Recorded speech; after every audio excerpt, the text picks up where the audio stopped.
Hello guys, napakagandang Wow! manirahan dito sa bukid or probinsya, 'di ba? Pagmulat mo no sa umaga, yung matitingnan mo yung mga green na halaman na sa labas ng bahay, 'di ba?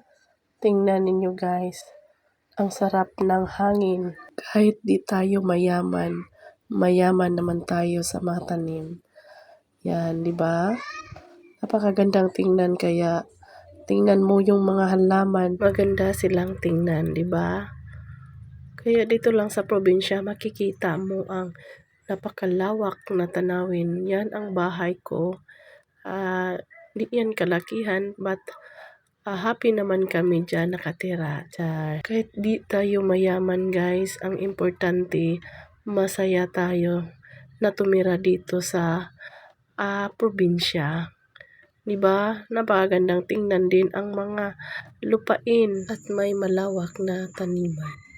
Kaya guys, happy ka kapag dito ka tumira. Di ka lang happy kapag wala kang trabaho, wala kang pera.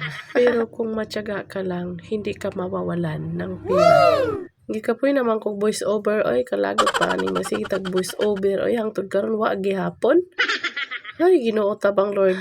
Habit na kumusurindir ba? Kamo kuno'y voice over diri nga wa na magkadiamo.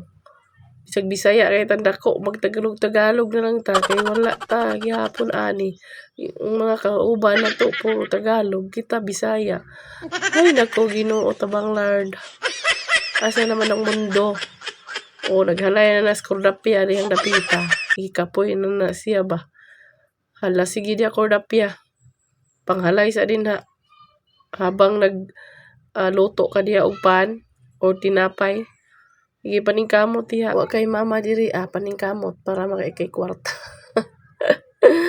Ay nako Ginoo tabang Lord. La sige pasinawi ng imong pan diha para mahali na hurot. Oh, di ba? Perting lami ang iyahang niloto oh. Oh, si wow! Charap, di ba? Kung makatilaw ka, magpangita ka.